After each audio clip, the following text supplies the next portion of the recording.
Hello, everyone. This is Tamar Boone. I am the current programs chair of the National Society of Black Engineers Twin Cities Professional Chapter and your host for the NSBE TCPC podcast. Now, before we begin, we must recite the mission of the National Society of Black Engineers, which is to increase the number of culturally responsible Black engineers who excel academically, succeed professionally, and positively impact the community. Now we'll be introducing our guest, Miss Alex Merritt, who is our current chapter sponsor. So, Alex, can you tell us a little bit about yourself? Yes, thank you first of all for having me here. I am a mechanical engineer by degree. NSBE is the reason I completed it. Yep, same here. Hail from Region 5.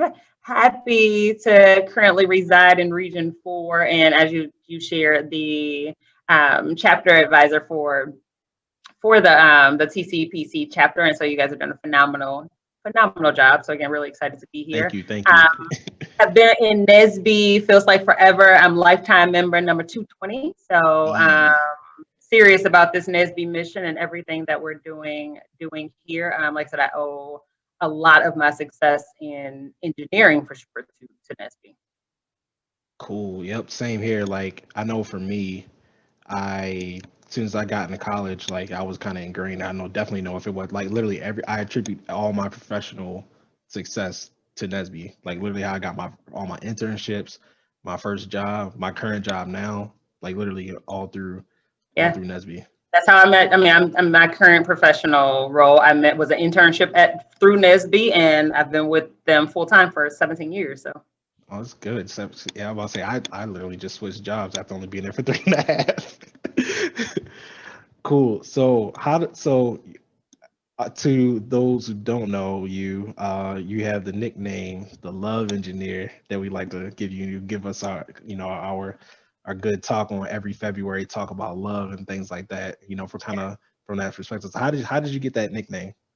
It's funny. I have always had this insatiable curiosity about how and why things work, particularly relationships. And so I created Dessert and Discussion. I bring men and women together, talk about love, sex, relationships. And someone, actually, I was at an event here in the Twin Cities. So probably about 5 years is where I got the title, if you will, that I love and adore now. But I was walking into an event, and then how people like talking about you walk in, and somebody was like, "There she is," and I was like, "Wait, what's happening?" And so I go over there and I meet this gentleman, and he was like, "I heard you do this Dessert and Discussion thing," and we go on. And he was like, "What's your background?" Right? Because everybody's expecting usually like a psychologist or a sociologist or somebody like that. And I was like, "I'm a mechanical engineer by degree." He was like, "You're like a love engineer?" And when he said it was like the heavens opened up, I was like, that's the title I've been looking for. I was like, I've been looking for that. And so that is how the love engineer came to be. He literally was like, "So you're like a love engineer?" I was like, "Yep, I'm like a love engineer." So how did you go from engineering to doing that and being so in relationships? Because like you think like typically when people go to advice, they want to talk to like maybe a marriage counselor or psychologist. So like, why are they talking to an engineer about this? Because engineers, as you know, are logical, practical, and we make things make sense. But more than that, like I said, it started because like I didn't go into this wanting to help people with their relationships. I went in it because I had questions about relationships, right? Again, so as an engineer, you learn a lot of things in engineering school. Relationships is not one of them. That is very true. Except I did in the sense that informally, because my college roommate was a guy. The entire time, right? And so I got a chance up close and personally to see how men thought and how men process things. And I realized very quickly that it was just different, though what I had heard about why it was different wasn't right. And so I set out to uncover relationship dynamics for me and, how do I build the kind of relationship I wanted? Because frankly, the models I had witnessed, I was like, oh, I'm not doing that. And so I took all this engineering skills. I was like, well, if it solves any problems, like somebody figured out gravity and flight. So surely, love is a force on earth like any other force, right? So all forces can be known and can be studied. And so I just happened to literally take my engineering discipline and mindset and applied it to love and relationships. And so I'm able to practically explain it to people in a way that they resonate with it. Got you. So like when you go like so like when let's say you're talking to a group of people that are seeking help, and like what's the one of the first questions you typically ask? I don't know if it's the first question. So it depends on what they come to me for, and right. And so again, you understand as an engineer that again you got to understand what's the problem first, Okay, right? so all right. So let's say the problem is, like communication. Yeah, which is a very broad one, right? Everybody, that's Yeah. the number one challenge that people bring up in relationships. I, as an engineer, was like, actually, we've diagnosed the wrong problem, right? So it's not a lack of communication. It's usually a lack of quality questions. Okay.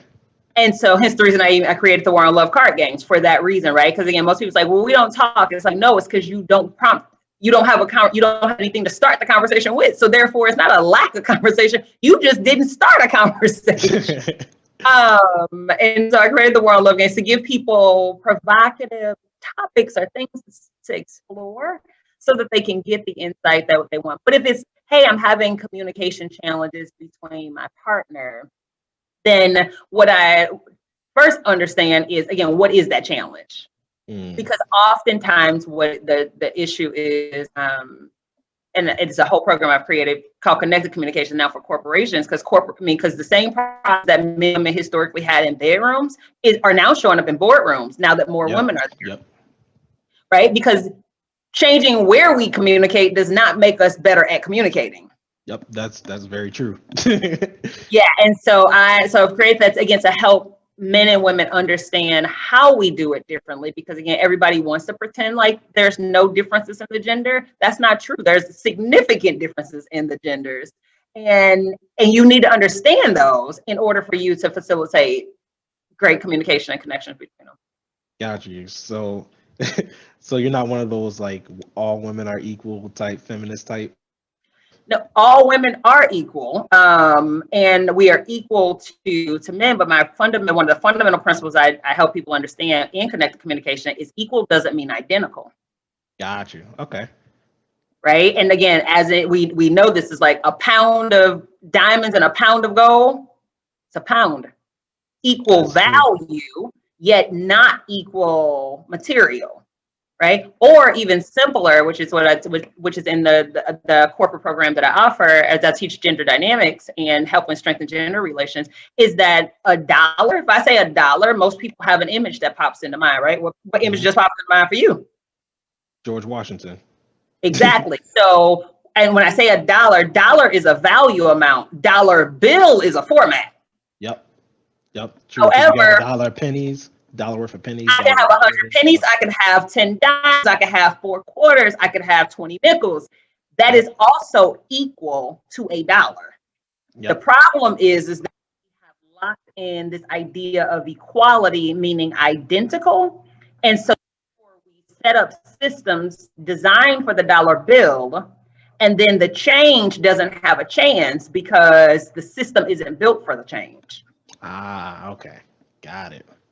But it still brings the same value if in a system that is allowing it to be used to show up to share. And that's what's happening with men and women. And so we have people trying to make 4 quarters a dollar bill, as opposed to recognizing that 4 quarters in value is equal to the dollar bill. Got you. So like you see a lot of I looked this up this morning actually. So these aren't necessarily like current, because the 2020 census just came out last year. So these are based on the 2000 census. But so when comparing people that have never been married by race, 40% of Black people have never been married compared to 27% to the total population. And 36% of the total Black population have Wrong stat. So there's all right. So all right. Yeah, according to the 2000 census, when comparing people that have never been married by race, 40.6% of Black people have never been married compared to 27.1% of the total population. 36% of the total Black population compared to 54%. And it is, and yeah, so it's 36% total is the total population that have never been married. 15, they're saying 15 and older. 15 is kind of young, but 15 is not kind of young. It's incredibly irrelevant to the stat, and that's how come. So when I hear those kind of statistics, it often delves into, well, Black women is da da da. If you start counting at 15. Yeah, I mean, but they this is go through the whole population: Black, white, Hispanic. But same point. It's like we don't have a number at this 15 level. The marriage statistics are pushing that. I mean, the average age now is like 27, 28, so that's significantly higher. Yep. And marriage across the United States for all demographics is at its lowest point in history. Yep. Yeah. And so relationships are just shifting as a dynamic is happening because people are trying to figure out how to build relationships differently than the model before. Because getting married is not hard. It's just now our generation wants to also be happy. Got you. So so let's delve into that. So what do you think the difference between I would say the current generation versus the generation that were, let's say, the 80s and 60s and 50s and things like that? What's the difference between there? A number, there's plenty, right? There's plenty of them. I created what I call the Avali relationship theory, because what's an engineer without a theory, right? So as the love engineer, the Avali relationship theory is the theory that I've created to explain the evolution of relationships. And I use the phone, right? Early 20th century relationships are like the rotary phone. Very practical, very functional. Men and women had very clear gender roles. Men worked, women took care of the home. That's really what it was to do. If you went to the rotary phone, what were we going to do with it? Make a call or take a call, right? When men and women got together back in that day, they were going to make babies and take care of babies. And her survival was dependent upon him doing his role, right? The rotary phone was functional. Everybody had one. They all looked alike in the neighborhood. Yep. That lasted for a very long time. And that's what marriage was. It's like if men and women got together, her survival was dependent upon him taking care of the home, and his ability to have a family was dependent upon her having his children. Yep. Outside of marriage, they couldn't do either one of those two things. So they needed each other intrinsically.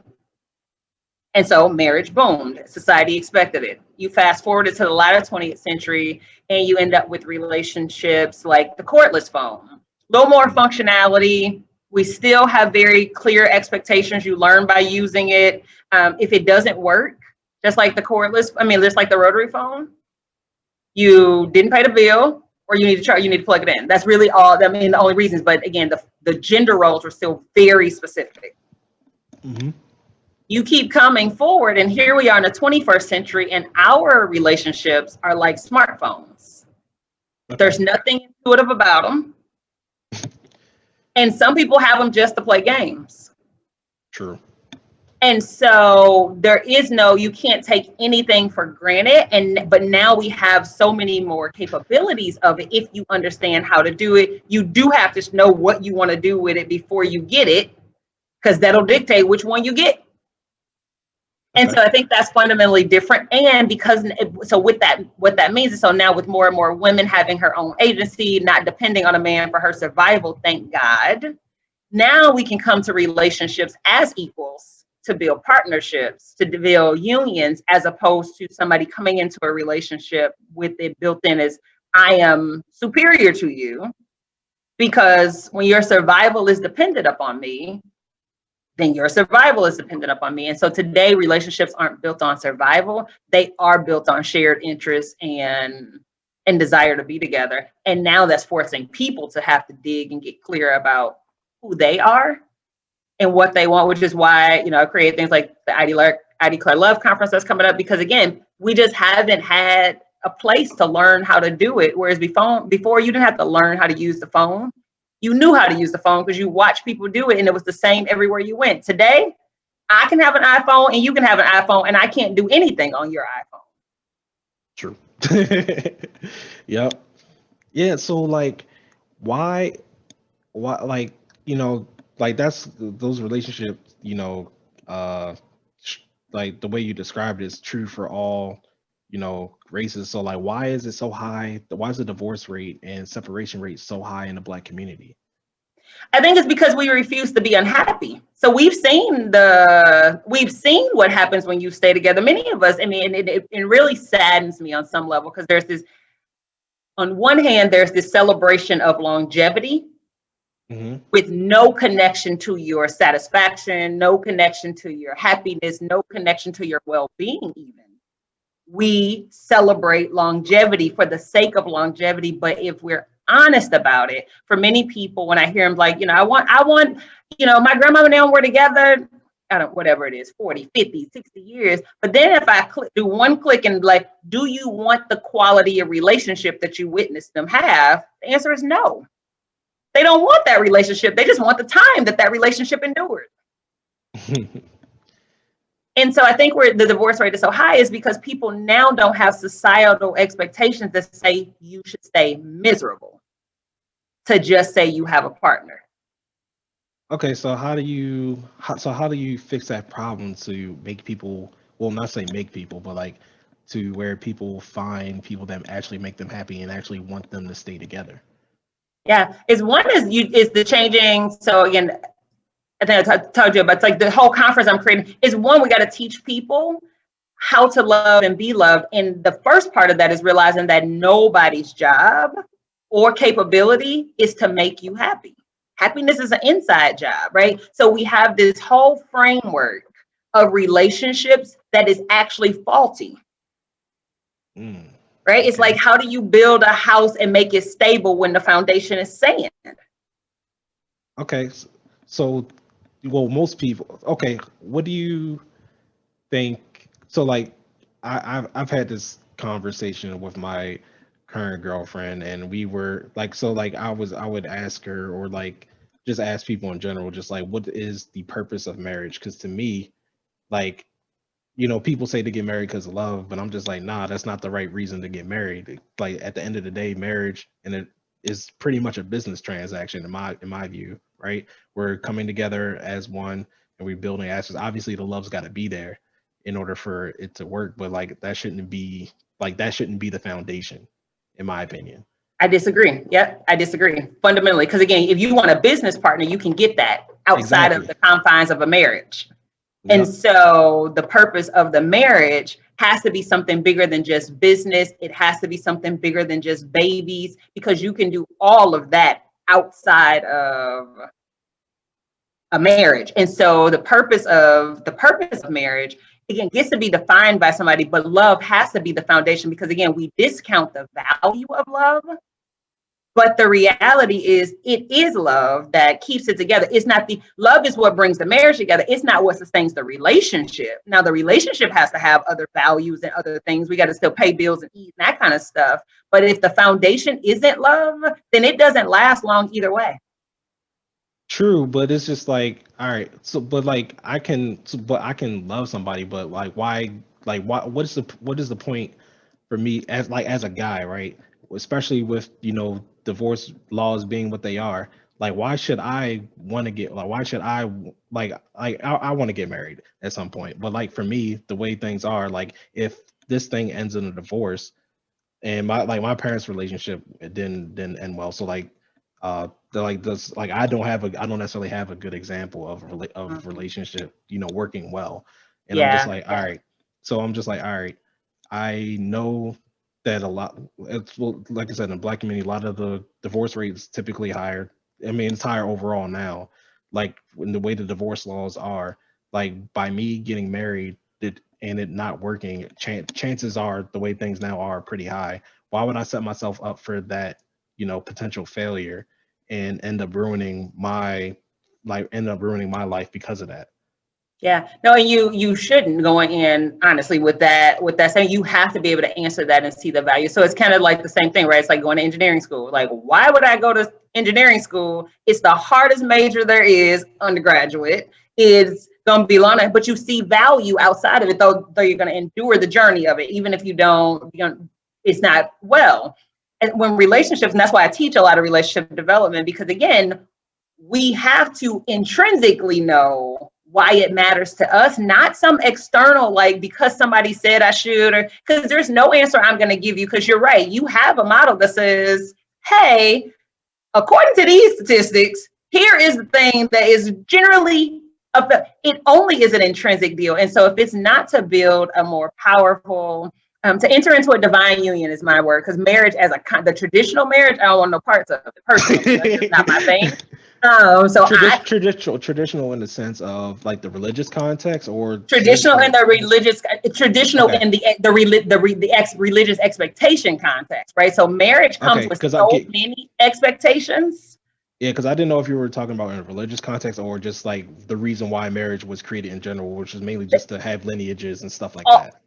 All of that, actually. So when I say traditional marriage, I mean everything that comes with it, because oftentimes the reason why so many marriages fail, which is why you see people who will be together for 20 years and then get married and divorced after a year and a half, right? It's insane, but because marriage comes with all of these expectations and these scripts that people are expecting somebody to do. Whereas, again, as a love engineer who creates and builds things, I'm like, we could actually create this the way we want it. If the partner you go into it with, you share the same values, you build it together, but more than that, you know what you want, right? The fear that most people have that you're speaking of is because what we're processing is, I know what marriage is supposed to be, I think. Yep. I've seen it fail many times. Mm-hmm. So what you're asking me to do is to jump into this ship that is sinking. Yep.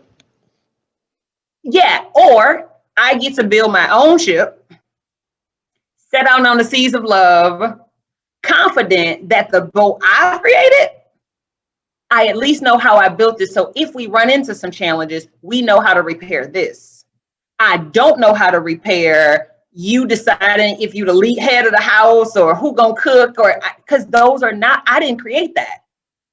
And it doesn't actually matter to me. Okay. Right. And so as a love engineer, that is my heart, is teaching us, again, equipping us with the tools and skills we need to be able to build the relationships we want confidently. So that, again, hey, what did we agree to in our marriage? This is important.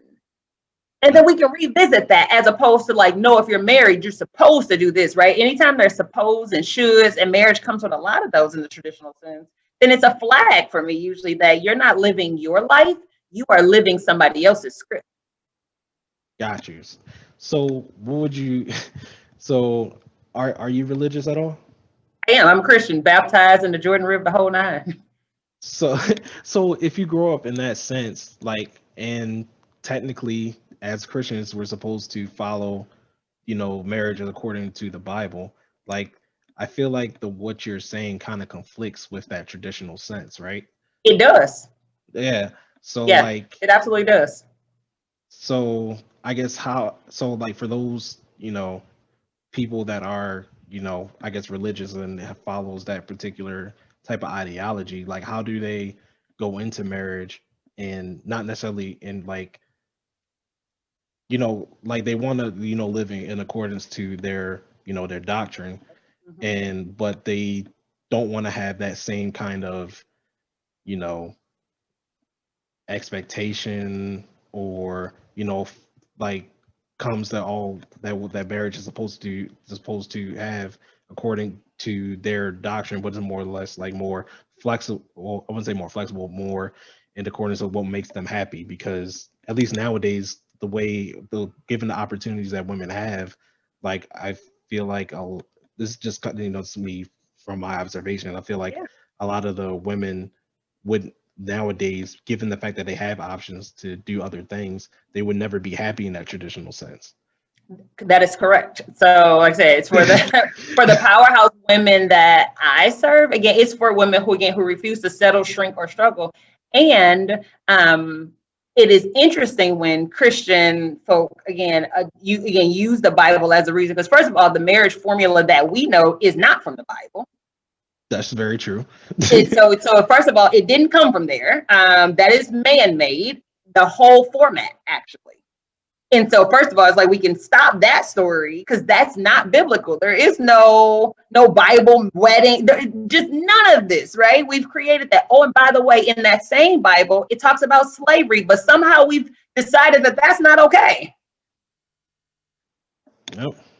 And so realizing that the Bible is an account, it is definitely the word of God. Like I said, I've been to Israel, the whole nine. And it's interesting, my trip to the Holy Land gave me much more clarity on the idea that, no, we're just making them. Why? Because they don't even agree in Israel where the tomb is. There's two of them. There's two Calvary Hills in Israel.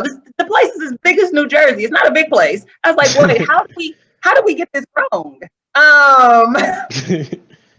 And so my point being is that being willing to separate religion and its doctrines from a relationship with God is important, because religion and its doctrines will have you running around living up to a standard that is not biblical to begin with. Okay. Right? We're not getting into marriages where you can have 300 wives and 800 concubines like Solomon did in the Bible. So how we're picking and choosing what we refuse to adapt to is amazing, but yet we are willing to get into this box of relationship that does not work, again, which is the strangest thing. There are plenty of aspects of relationships in the Bible that we don't follow today. And so how all of a sudden we are going to lock and load on what a woman's role is and what a man's role is in the time where they didn't have running water and electricity is interesting, to say the least. Gotcha. Yeah, people, it's especially like fundamentalists. I can't listen to those kind of people. I'm just like, a lot of the things that they thought of, it doesn't. I get the basic principle. Some of that stuff doesn't really apply today, and what you'll see from them is just like the world has changed, but the doctrine and everything is still supposed to be true.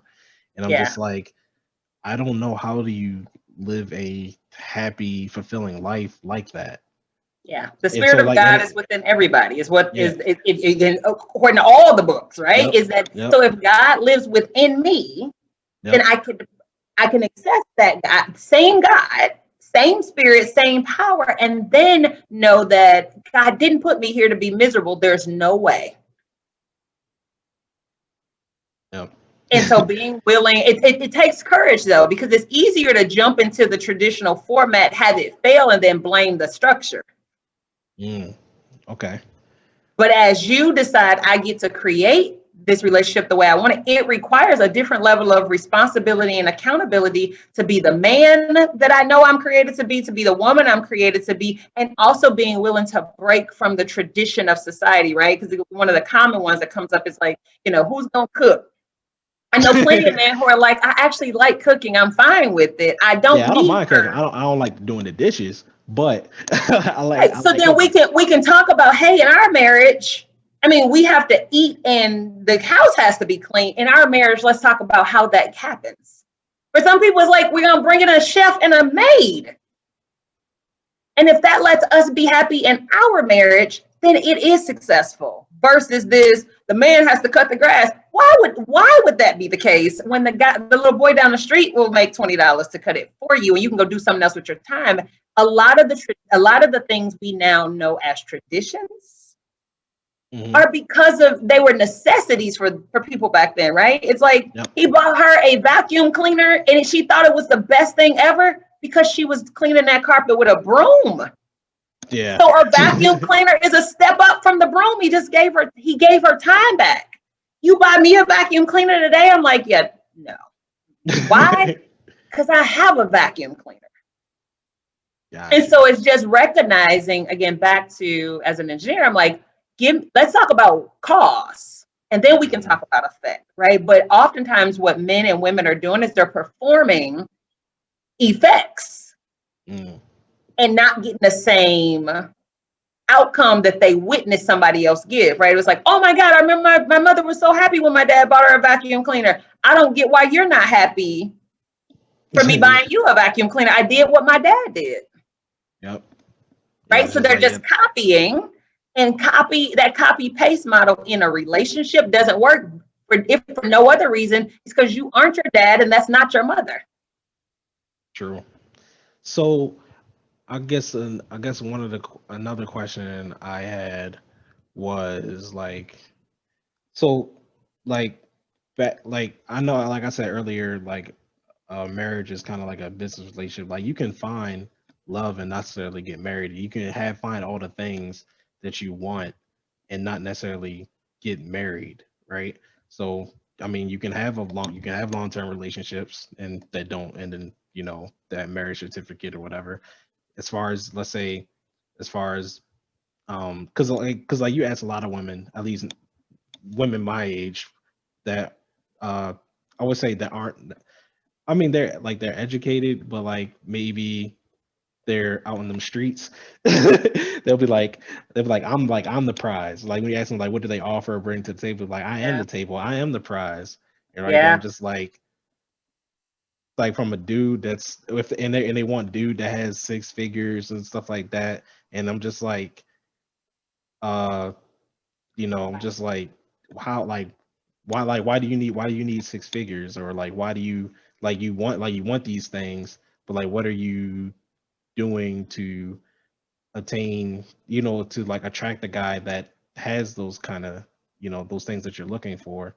And by you saying I am the table, to me is just like, why would a person making six figures want to deal with a person that has that kind of mindset and attitude? Right. And that's what it is because again, we haven't learned how to love. We just anecdotally take stuff, right? This idea. So I don't, inside of the programs that that I offer, is that we don't have that mindset. And I teach them not to have that mindset. But when you think about how, again, we've learned how to do relationships, they didn't learn them. So they're just taking the best that they think around, here's what is valuable to me, here's who I am, here's what is important. And so it's how she makes herself feel. But at the end of the day, she doesn't need six figures. Nor does she want, but it says to her, if I get a man who has six figures, then it means something about me. And it doesn't. But because we use relationships, because we've not bothered to learn how to do love, again, that's how come, again, the I Declare Love Conference is so important. That's coming up again to teach us how to truly love, what we truly desire in relationships, because again, it's not a business deal. It's not a transaction. It's not. And so to go in with that mindset actually breeds that kind of statement, right? You got men who walking around here also feeling like I'm a scarce commodity. True. So therefore, I'm going to ration myself out, or worse, I'm going to enter into these relationships with no commitment because I feel like I can choose anybody. Nobody is connecting in the relationship, actually. Everybody is peacocking around, trying to convince themselves that they're worthy, that they're valuable, and they're using other people to confirm that. That will always leave you disappointed. Gotcha. Okay. And so being able to get intrinsic value, know what you really value in a relationship, know what you really desire. And then you don't have to run around like, I'm a prize. And I tell people all the time, it's like, no, we don't, you're not a prize. Because I don't know if you've ever earned a prize. It often has diminishing value. Yep. And the person who gets it often feels like they paid more than what it was worth every time. Yep. Because prizes don't usually live up to their worth. It's usually the thing you get for some effort you put in, but you usually put in you invest way more than the thing is worth. And that's how prizes are often felt. True. Gifts, however, are different. Yeah, I was about to say, yeah, you put in all this work in to get a belt, but then at the end of the day, it's like, all right, I worked all this hard, got this belt or gold medal, and it's like, to be honest, like, was it really worth my Like as far, like was it really worth my time after that? Like Yeah. after all that stuff? And many people conclude no, and that's also why they divorce. Right. Okay. And so we have to reframe and redo our definitions. Because again, that traditional format, it worked when only one person, again, when what was needed was obvious, right? Mm-hmm. She needed him to take care of her. Or she didn't get taken care of because literally she couldn't work, she couldn't survive. And so the value proposition in the relationship was clear and obvious. Men knew what it took to get valued and appreciated. He literally was risking life and limb. I was reading Dr. Miles Monroe's book, Understanding Man's Purpose, and he also has a companion book, Understanding Women's Purpose. Like, I'm an avid reader, right, about relationship stuff, have been for a very long time.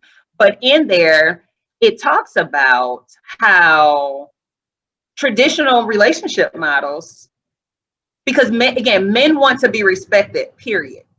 Yep. Women want to be loved and taken care of, period.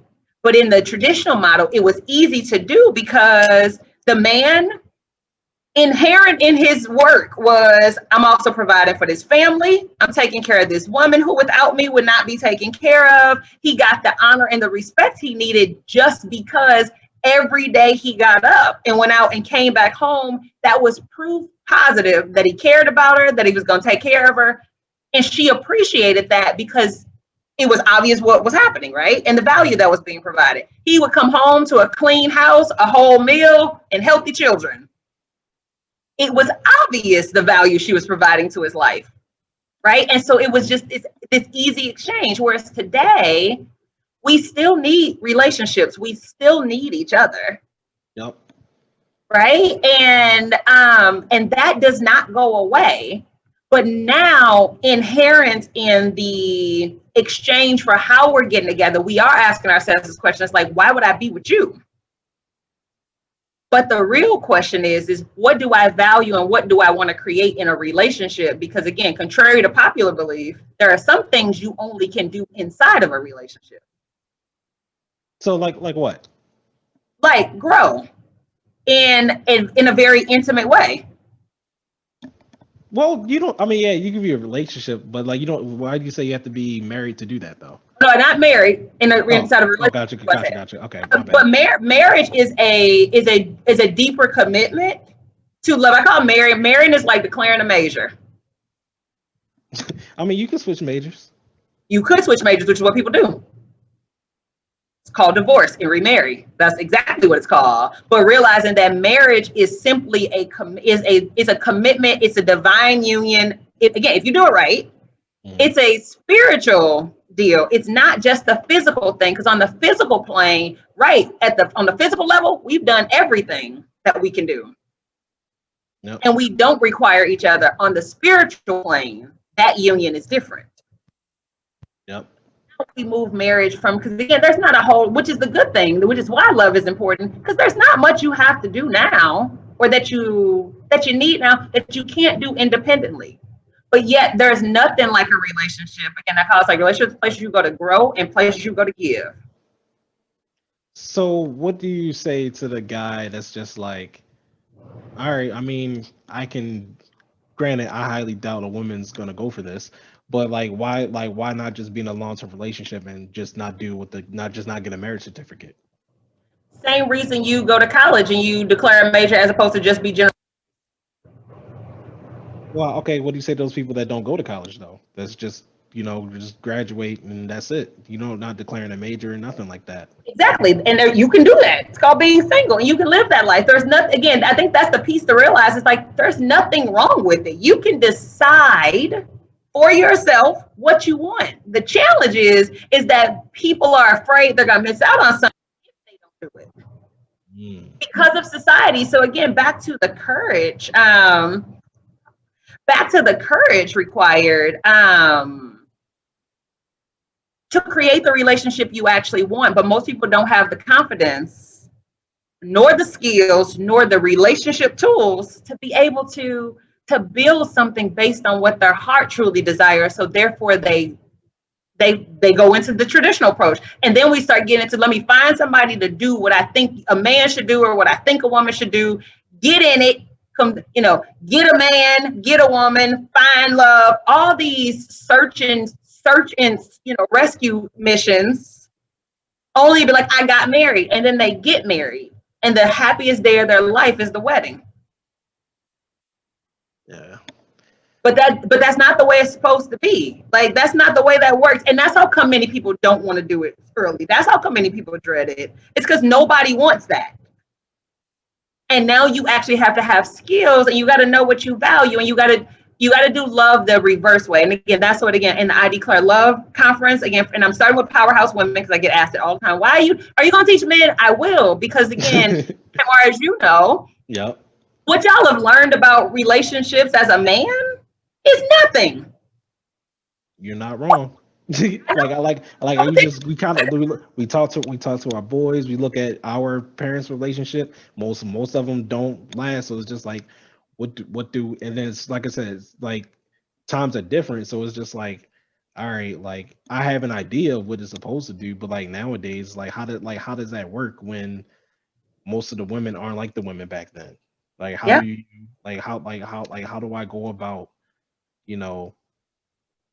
getting what I want as far as like a relationship, like what I want out of a relationship or a marriage, but like how do I work towards that? And most of us, especially in the Black community, don't have good examples. Yeah. And that's why, again, like I said, as a love engineer, that's my call in this world. Again, I'm always like, God, really this is it, because again, to your point, we don't have good examples, but to be fair, we also didn't have good examples of people who went to college and graduated, depending on where you came from. For many of us, we are first generation college students. We're first generation engineers. We're first generation corporate folks. We are not, we're not new to being the first at something. And so if we're the first generation of people to have relationships built on love that are lasting, that truly are about values, then so be it. So, and just like all other pioneers of anything, we will make some mistakes. But we will do it so that the next generation has a different model. Because be clear, our parents did what they had to do given what they were dealing with. Yep. Right. And so we can create it, but we do have to be willing to learn how to love and build great relationships. Is my fundamental belief about that. And that's why, again, as a love engineer, I'm like, God, thank you for choosing me and using me. Again, trust me, I'm sure my professors did not expect this. Yeah, out of mechanical engineer, then going to psychology. But it's realizing that not even from a psychology is understand, but it's it's engineering. It's understanding how things work. Yep. That's why I love STEM, because literally at the end of the day, and love engineering in general, because like at the end of the day, all engineering is about problem solving. That's it. It doesn't matter what you're doing. It's just, do you have a problem? All right, how do I solve this? And that going through college and getting that degree will teach you how to solve problems. No matter what the problem is, that's exactly it. Mine happens to be relationship problems. Again, like I said, that's why the I Declare Love Conference, which is coming up the end of the month, end of February 26th and 27th, for Powerhouse Women and the men who love us. And it's, like I say, it's just for powerhouses this time. I will do a co-ed. I promise, fellas. I promise. So follow me at the Dessert Discussion. I got y'all. But for powerhouse women who really want love, because again, to your point, the woman who has a six-figure, she has all the stuff. She really does still want to be loved, though. She still wants a man who is going to cherish her, care for her, but she doesn't know how to get that. She knew how to get a job, right? She knew how to be a boss, but nobody taught her how to truly want what she wants. And so just like you were talking, as a man, she got all these expectations of what she should want, what she should do. That's how you end up with I need six figures and a man who goes to church and da da da da da da da da. But it's like, but do you want a man like Jamal Bryant? He goes to church. She's like, no. So it's like, oh, you don't so it ain't just a man who goes to church. There's something else that you value. And so inside the I Declare Love Conference, we'll get to that, because we've learned how to do everything. So is your I Declare Love Conference? That's virtual? Do you have like a sign up? Do you have a sign up link or anything like that? Yep, it's at bit.ly/I declare love. Cool. Is there a price on that, or is it? Absolutely. There's an early bird registration is live until Valentine's Day. So that's my treat to the world. So it's only $97 for early bird registration, and VIP is at $198. And the VIP is where it is. Everything's gonna be dope, but the VIP also has a lot more perks, as well as private receptions where you get to ask questions. I got some dope brothers who are going to join us as well, where you get to, again, ask your questions and get to learn how to love, so you don't have to keep doing this trial and error approach, because learning how to love inside of a relationship is painful at times. True, and waste of time. You wasting your own time, and you wasting your partner's time. And then you get then you get like 35, not married, and most of the time, for guys, women have women have biological clocks if they want to start families, and it's just like how long do I have to get to know this person before, like, all right, I gotta have kids if I want to have kids. Yeah, like, and because that creates pressure, right? Again, it creates all kinds of things, and so then you end up going half on a baby with somebody, but still don't get what you really want in the relationship. Because again, like I said, men and women are not different in this regard. You're as a man, what do you want in a relationship? Like for me, I just want somebody that's gonna love, support me the way I'm gonna do them. That's literally all I want. At the fundamental, those are my two requirements. That's it. Yeah. Everything else, we can figure that stuff out. And for many women, it's the same thing. Like I said, what I've learned, again, through my engineering school, through dessert discussion across this globe, through talking to men like you, like I said, and it's funny because I get the great coach. That's the thing I love about engineering school is like you get to see men in a different way. And that's, remember at the beginning, I told you, it's like, I think people have misunderstood, man, because again, y'all don't say a whole lot out in public unless somebody inquires about, it's like men don't like to talk about relationships. I'm like, men like to talk about relationships like women like to talk about relationships. Yeah, I'm about to say, like, I won't openly talk about it, but if you ask me a specific question, yeah, I'll tell you. All day, every day, in a heartbeat. And so, so that's where we are. So we all want to be loved. We all want to be supported. We all want to be cherished. And so, Tamar, to your point, again, as a love major, that's what my heart is helping us uncover what does that look like for me. Gotcha. Yep. Because it's not the same. Love, supported, and cherished to you may look like X. Love, cherished, supported may look like Y to the next person. Love, cherished, supported looks like Z to the next person. However, we're using the exact same terms of love, cherished, supported. And that's how come we run into challenges, because we never define it for ourselves. And we never define it clearly enough for the other person, so they actually can't show up for that, because we've also never defined it also for us. We're just hoping you figure it out. And then if I find a person who figured it out by luck, then I'm like, this is the one. And we go forward, and it's like, no. Yeah. Cool. Well, I think we're coming up on an hour. Did you have shout out your conference one more time? We're gonna link it at the end of the video. If you also by the way, send me an email with your conference link and everything like that, so we can attach it to the video. Put it in the description at the bottom of the video when we post it on YouTube. Absolutely. Yeah, no, it's again the I Declare Love conference, again, for powerhouse women who are ready for love, who refuse to settle, shrink, and struggle to have it. Again, to help her, again, craft, build, have the tools and skills she needs to have the love she truly deserves and desires, because we can all have it. Contrary to the statistics, contrary to this, it's just, again, when you're building it from scratch, it might look a little bit different, but if your goal is to be happy and to be loved and to have it be long lasting, it starts with you first, though. Mm-hmm. Not something you got to go find. It's something you have to create and cultivate from within. Yeah. Thank you. I appreciate having you on, Alex. Thank you for having me on. I really appreciate the dialogue. Thank you for the thoughtful questions. And thank you for being willing to broach this topic again as a man. Because again, so many people don't realize, again, I know how often men like to talk about this topic. Yeah, because I was about to say definitely, because I've had some talk to my friends, especially because I've been thinking about getting married recently with my current girlfriend. I'm just like, we're having these conversations, and I'm just like, one, I've never really had to express, like, I mean, I'm very introverted, and I don't necessarily know how to express myself, Mm-hmm. to the fullest extent. And I think men typically don't know how to express their emotions in general. But it's just like, all right, I'm trying to express these feelings and my wants and my concerns about marriage because, like I said, I don't have a good example, and I don't want the same thing to happen to me. So I'm Yeah. just like, how do I avoid that, or how do I go into it and not end up in that same situation? So like for me, I'm just like, I'm always trying to protect myself from the, you know, possible outcome. And it's just like, all right, if I know all these things, like why would I enter into a relationship?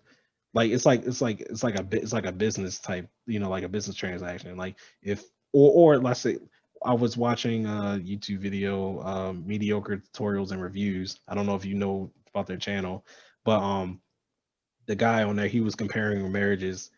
Oh, have you heard of the red pill talk, like red pill, blue pill, or yeah? So like he's Men one of going those type their own way, that group of people. yeah, so it's just like, all right, I was listening to one day, but the way he compared marriages according, statistically, I was like, would you like knowing this the way the statistics are, if 50%, let's say you were just say about to do a parachute jump, if 50% of the people that did this jump died, would you do it? I'm just like, you know what?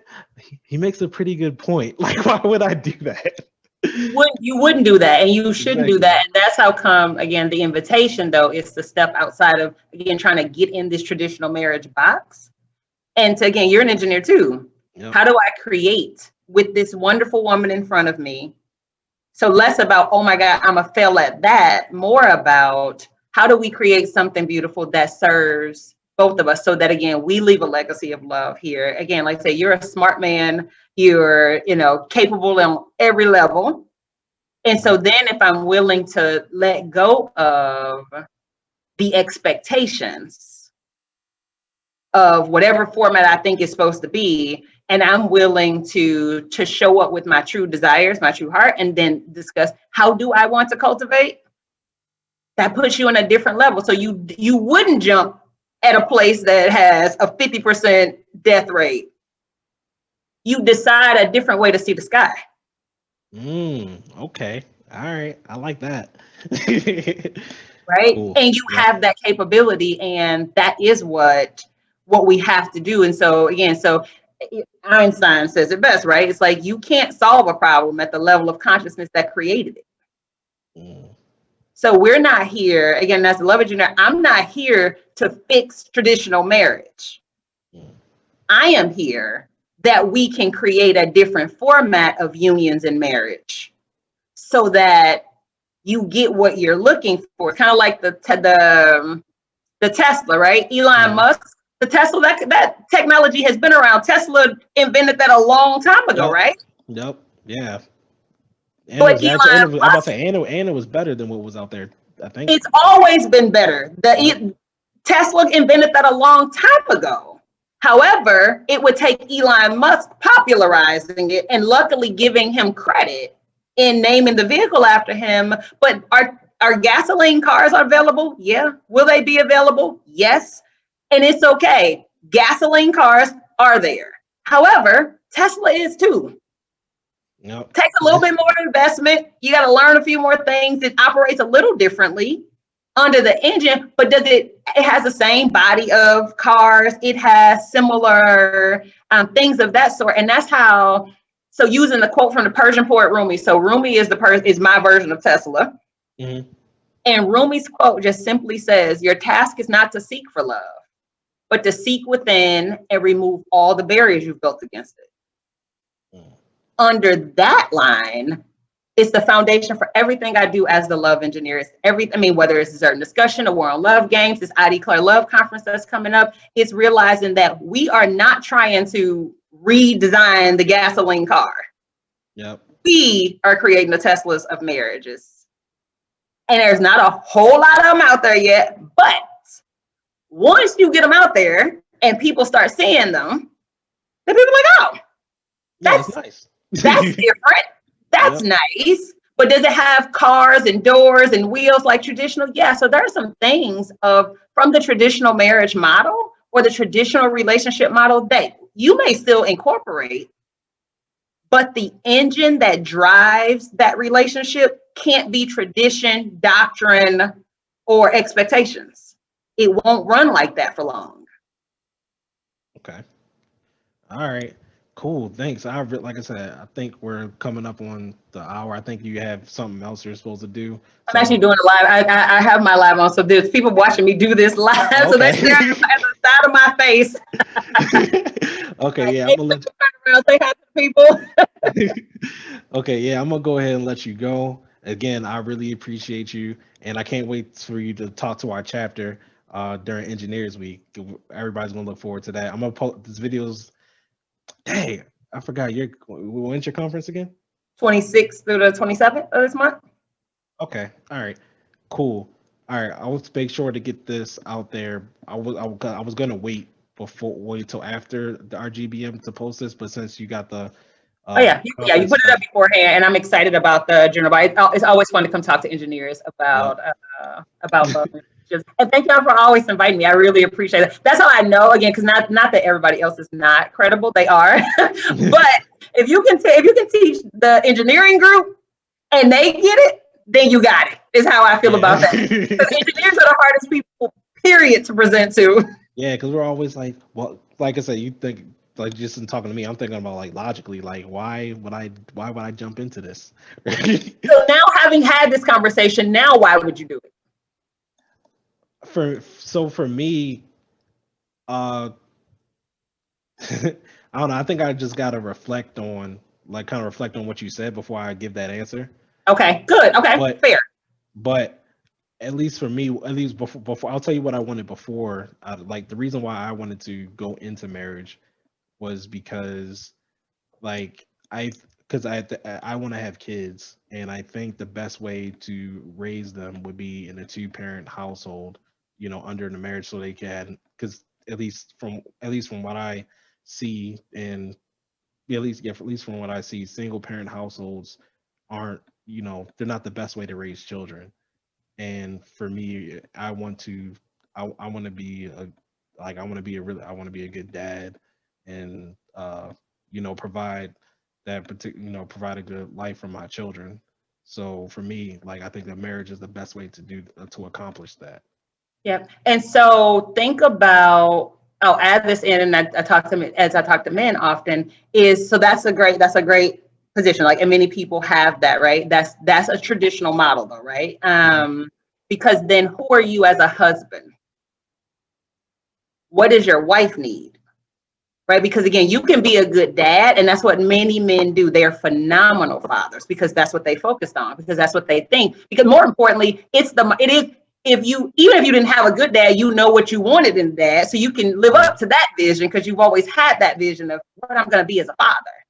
Yeah, well, just for clarity, my dad was luckily, thank God, my dad was in my life. Yeah, and he literally the reason why I'm the man I am today. I know for a fact if it wasn't for him, I'd be in jail. Yep. And so with that, man, so just as clear as you are about what kind of father you want to be, my challenge to you is also get clear about what kind of husband you'd want to be. Yep. So not using marriage as a means to an end, i.e. the children, but realizing that this relationship that I'm creating, this model of marriage that I'm going to have with my wife, is that the first model that those children will get about love will be how you love their mother. Yep. And so thinking through, just as much clarity you have about the type of dad you would like to be, get that same level of clarity on the type of husband you want to be. And not from a standpoint of men pay the bills and, not that, but truly from what's the experience I want my wife to have with me as her husband. And see what that looks like, because then now you get something to, and then have that discussion, right? Because again, having a baby and being a good dad, that's pretty straightforward. It's just like getting married. It's yep, we have sex. 40 weeks later, there's going to be a kid here. If we do this right, right, there's going to be a baby. But beyond that part is the relationship environment that I'm bringing a child into, right? And that is your marriage, right? That is that relationship. And so making sure that is equally as amazing, then the child being raised in a 2-parent household becomes a default because you and your wife are happy. True. Yep. All right. I'm not gonna try to extend this. No more questions, right? No more questions. All right. Again, thank you. Remember to send me the link so we can promote your conference. Okay, we'll do. Yep. And again, thanks for I want to thank you for coming on to the channel. Thank you. Having me. Thank you. Bye.